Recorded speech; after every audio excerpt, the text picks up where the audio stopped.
Well, hello YouTube. This is Jonathan at the Piano Lesson, and I almost wasn't going to make today's show. I've pretty much done every single show for quite a while now. I was almost going to run a repeat because it's been a long day, but I thought, nope, I'm gonna do a show. I'll see what happens, and I'll just share with you a little bit about my day.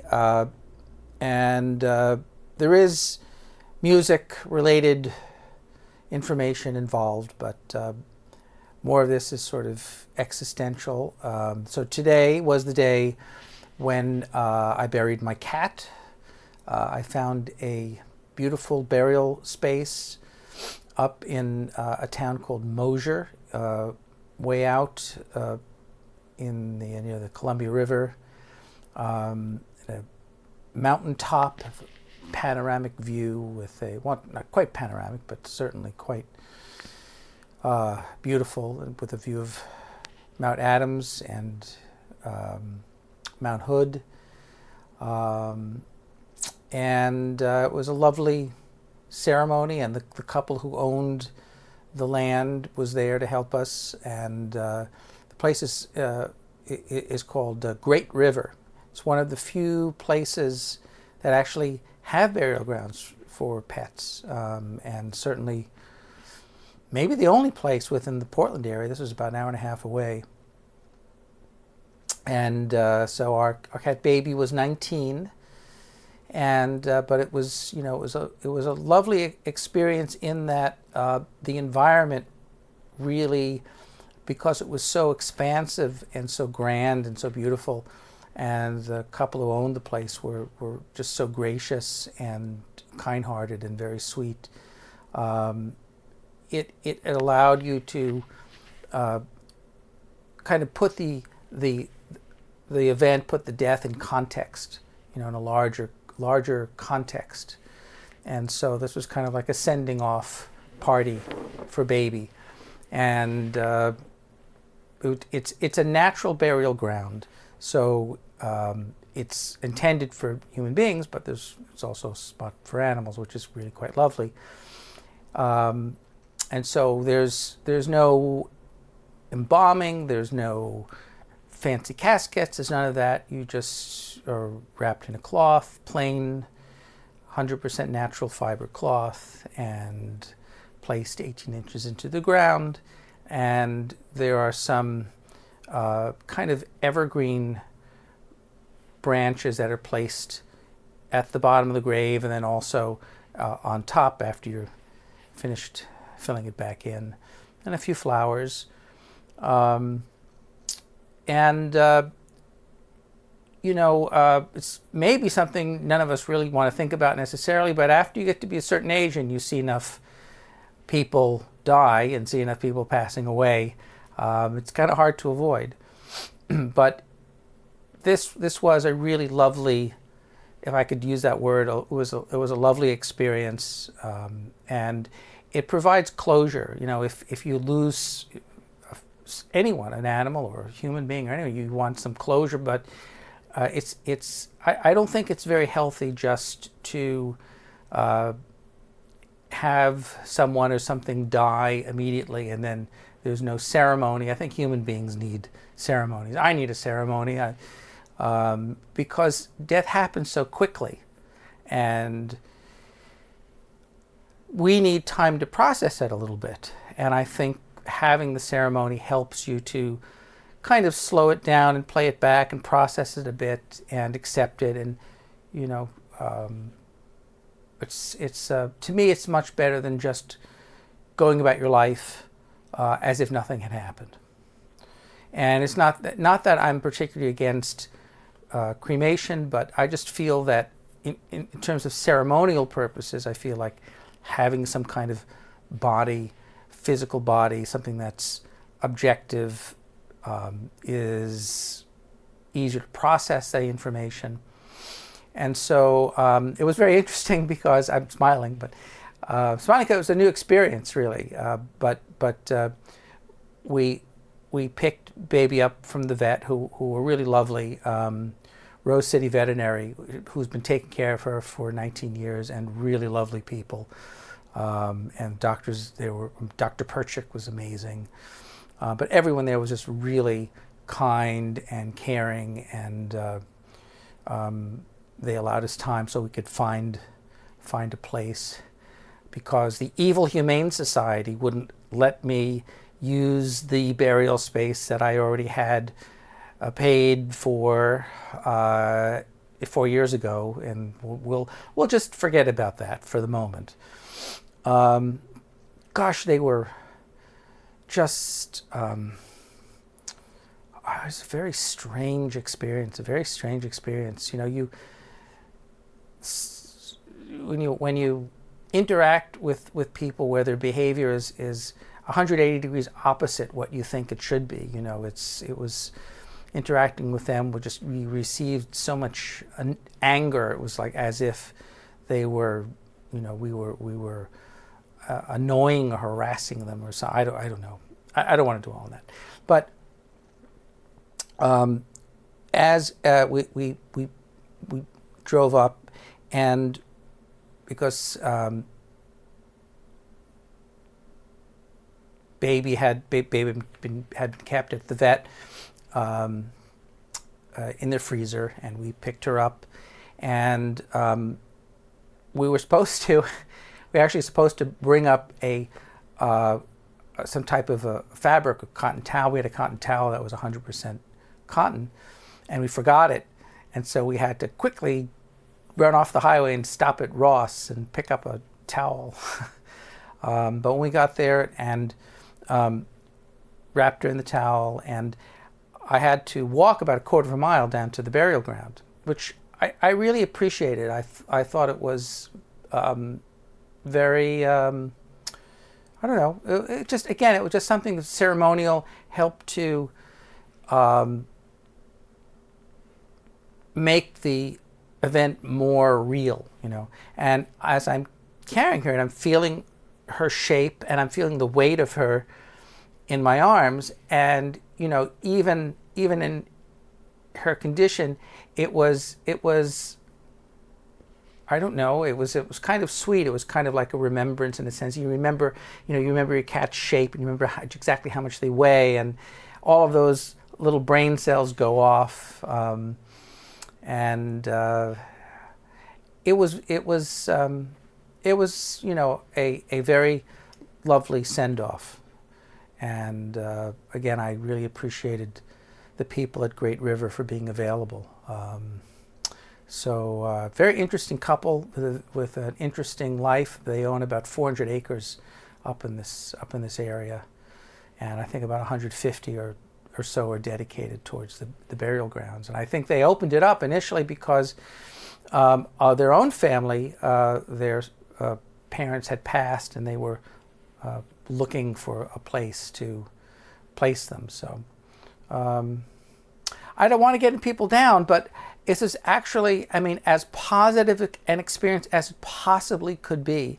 And for any of you who have ever driven up I-84 East through the gorge, you know, along the Columbia River, that's really God's country. Boy, you experience something, I mean, akin to like the Grand Canyon or any great natural wonder, and it puts you in a state of awe, and it also, again, kind of releases you from the petty constraints of daily living, you know, and you just sort of let go, and it's probably worth many years on a psychiatrist's couch just to ride through that area. And so we sat for quite a while. We sat after the burial. We sat on a bench, and if you want to see the area and pictures of the area, you can just go online and you know, Great River Cemetery or some such thing. But we sat for a while on these beautiful benches that were made from reclaimed lumber. That whole area actually, unfortunately, had been subject to a terrible forest fire. And in fact, they were telling me how the firemen weren't actually going into that specific area, unfortunately, but all these trees burned down, and they've been replanting and bringing back the area. But we sat for quite a while, and talked, and we talked about music, and talked about the importance of beauty. To me, the whole purpose of life. So here's our musical segue. But the whole purpose of living is to experience beauty while you're alive. And the whole world is beautiful, but particularly music, particularly sound. For some reason, it's a mystery, but sound is very beautiful. And the number one thing that a musician has is their sound, whether you play clarinet or flute or violin or piano. But the reason to learn an instrument, and the reason certainly for a child to learn an instrument, is not to get better test scores. Okay? It's not even really to learn a song. It's to help to inculcate a sense of beauty in them, which is very abstract, but very real, and subjective, but again, very real. So to inculcate a sense of beauty and to discover a world that ordinarily would remain hidden had one not pursued a connection with a musical instrument, which is facilitated almost always by a teacher. And I say, well, that's the reason I love teaching, and I still teach. I'm very close with, I had been all through my life very close with my teachers. My best experiences were my piano lessons, and that's why I still teach, to sort of relive a lot of those and to share them with other people. But when you have a meeting of the minds, a connection, and you're helping someone to commune with music, sense of these mysterious vibrations that elicit certain feelings in us, and bring out the best in us. And going back to animals, I mean that's why animals are so wonderful. Animals typically bring out the best in us. Human relationships are more complicated, but animals, and that's why I think we are so sad when our animals leave us, because so much of us was dependent in some ways. I hate to use the word dependent, but so much of our relationship was a beautiful relationship. But we were discussing, because the woman who owned the land there with her husband, she had children and was telling me about their music lessons. They actually have 4 pianos, which is quite amazing. But I was telling them how important it is, if you're going to learn music, to have a real instrument, have a real piano, because electronic instruments are simply they're not real instruments. I mean, they're like plastic flowers are not real flowers. Okay, it's very difficult to get across to people, but if you're going to inculcate a sense of beauty, you want to have be near something that's beautiful and experience that. And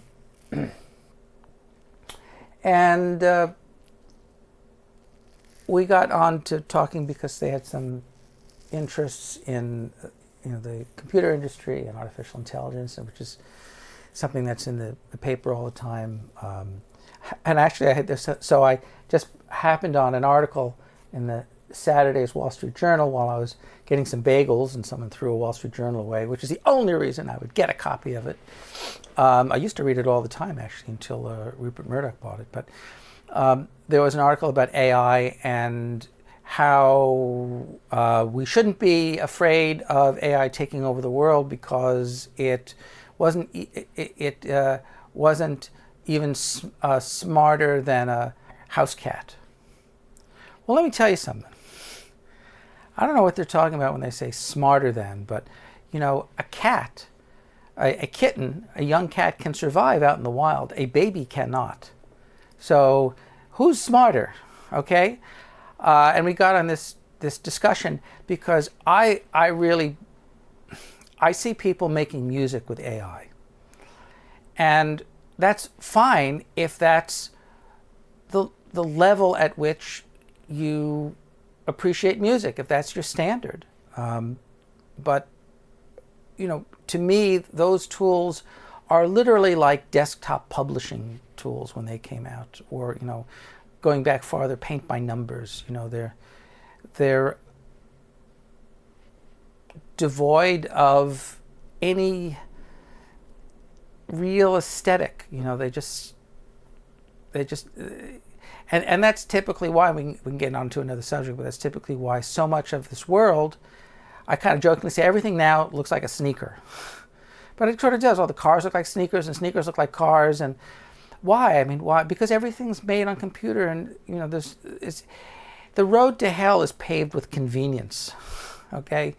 And computers makes things so convenient. Oh, we can design a house, we can design an apartment building, we can design a car, we can press a button, boom, boom, boom. Well, but the computer isn't living. It doesn't feel. It isn't there. And when you hear discussions of AI, not once do you hear the word beauty involved as a component in intelligence, or ugliness for that matter, or sensory sensations like smell or taste or touch, or any of those things. But that's a whole area that's just conveniently shunted aside. But in this article, they were interviewing some key people in AI, and I really think these people are complete frauds. They really are. And I think the reporters are great writers. I think they tell great stories, but I think they're terrible interviewers. They really don't ask any kind of important questions. And maybe just because the pieces, the articles in the Wall Street Journal, maybe they're just supposed to be public relations pieces. They're really not supposed to be journalism, real journalism. But I'll just bring up a few points, and one is just simply, when you talk about artificial intelligence, first of all, what do people mean by intelligence? It means, it's a word like God. It means everything and nothing. So are you talking about the intelligence of a cat? Are you talking about the intelligence of Bobby Fischer and a champion chess player? Are you talking about someone that can fix a car, change a tire, or cook a meal? I really don't know what they're talking about, what kind of intelligence they're talking about. And they're talking about or mimicking human intelligence. Well, what is human intelligence, and whose intelligence are they talking about? Are they talking about Albert Einstein's or Ronald McDonald, or the humanity in its entirety? I don't know what they're referring to. And this word artificial, well, much of what one might consider intelligence is already artificial. You didn't roll out of bed one day and know how to read. You had to learn to read. And how do you do that? Well, you had a teacher, right? Or you had to play an instrument. Who taught you that, right? Well, I was a teacher. Well, that's an artificiality.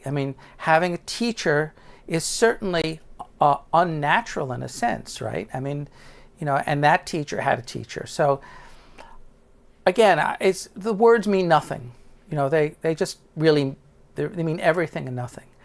And I suppose at its core, the AI bots are kind of like predictive systems. They're probably pretty good if you want to try to win at blackjack at a casino, right? And they spit out what the most likely response might be, which is not always bad, but is Beethoven the most likely response? No, Beethoven's an aberration. Same with Mozart, same with Bach, right? They're a minority of a minority of a minority, and yet their works surpass anything anyone's ever created. So maybe what they should be doing is, rather than spitting out the most likely response, maybe they should be spitting out the least likely responses. I don't know. And of course, whatever algorithms or programs are written, right, it's all a black box in the end. Nobody knows what's going on under the hood. No one can actually explain it, you know. And that's kind of interesting, but I don't think that, I mean, talking about the threat of computers taking over the world, or artificial intelligence someday being smarter than a human and it will destroy us all, or it will, you know, make our lives better. I mean, humans are pretty easy to fool. It doesn't take very much, you know. I mean, it doesn't take a super duper computer that's, you know, the size of the Grand Canyon. It just, you know, we had the National Enquirer, right? Or I mean, it's pretty easy to sell snake oil, okay? And personally, I think what, you know, AI is built in the image of human beings. And human beings pretty much do one of two things all the time to survive. They either lie or they kiss your ass. One of the two. So, big surprise that your chatbot's going to do that as well. In fact, I was saying, you know, if you listen to the great Marlon Brando, and that's for any of you who saw the Larry King interview with Marlon Brando. The great Marlon Brando. Marlon Brando he was a great actor. Hated talking about acting. He was an extremely brilliant man. Had a lot of interests. And he would point out that everyone's acting all the time. It's a survival instinct. If you didn't act, you couldn't get along in life. Even simple things like, you know, when you meet someone and they might have a big nose, and you know, are you going to tell them they have a big nose? Well, no, you're not going to say, oh, well, isn't it a nice day? And you're going to be staring at their nose and thinking, gosh, that nose is really big. And I mean, that's acting, okay? And the reason people act and the reason people love acting is because it's the only moment in our lives when we can be truly authentic. How's that for a contradiction, right? But, you know, you're able at that moment, you're in a situation where you can conjure up feelings and thoughts that you ordinarily couldn't do in day-to-day life, because you get fired from your job, or, you know, you get divorced, or what, you know, it would be a mess. It would be a big mess. And music is supposed to be that also. Music is a place unto itself. All right, music doesn't really, you know, they say, well, it's really good for math. It teaches it. You know what? Music doesn't care about your math. Thank you very much. Okay, we don't need. And you know, I have nothing against math, but I wasn't particularly good at it, and I think I was probably did excel in music. But somehow people always need justifications and rationales and excuses to learn music. I mean, you don't need any excuse to learn it. It's it's important unto itself, and it's its own thing, and it's autonomous, and it doesn't care about you, and which is great, because if you want to commune with it, that's fine, and if you don't, that's fine too. But it's immutable, it's unchangeable. It's beyond the reach of human beings. They can't ruin it, you know, thankfully. You know, it's one of the few things that, you know, human beings can't destroy. They can ignore it, you know, but it can't really be destroyed. So I think that the greatest peril of the artificial intelligence is that most of what comes out of it is really effluent. It's just mostly uncritical sewage. And I think people have come to accept it. And it permeates the environment so much that it's impossible for anything of value to find its way to the surface. So, you know, I mean, imagine like a town where like every third restaurant is a Taco Bell, you know. Imagine that. Imagine diarrhea. Excuse me. But that, you know, that's sort of what's happening. I mean, drive around America, right? Go across America, which I've done, And it looks largely the same. One mall looks like another mall. One McDonald's looks like another McDonald's. I drove through this beautiful gorge area, and of course you have the obligatory McDonald's and Chevrons and Starbucks, and what's even more interesting, to get off on another tangent, but nothing is as it seems ever. And so, for instance, like McDonald's, you think, well, what business is McDonald's in? They're in the business of selling food. Well, no, they're not really in the business of selling food. McDonald's is a real estate holding company. So they're not looking to make money on their food. They're looking to buy real estate and to hold on to those properties and have them appreciate. I had a friend who had a hardware store, an Ace hardware store. He had it with his dad, and he was saying, we don't make any money on the tools. We don't make any money on this stuff. We make money on the real estate. The building goes up in value, and then we'll sell it, and, that's where we'll make our money. Things are never as they seem. Even in the music business, I don't think very few people actually make money on music per se. That people used to do that maybe in like the 1930s or something, when you have Tin Pan Alley and people sold songs. I'm sure people make money selling songs, but usually it's something else, right? Usually it's clothing or jewelry or movies, or there's just some, they kind of give away the music as a lost leader. Well, so I'll just kind of wrap this up by saying that, I'm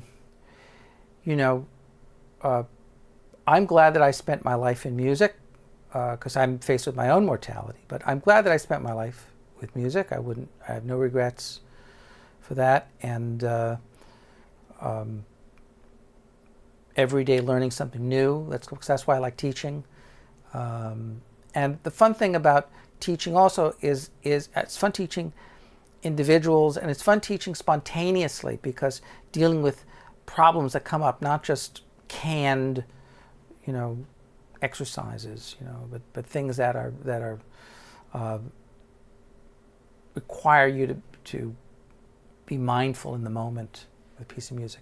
So that's my show for this week, and I will see you folks next time. Until then, take care, and may you be able to practice as much as you want, and enjoy it. Okay, Jonathan at the Piano Lesson. Bye-bye.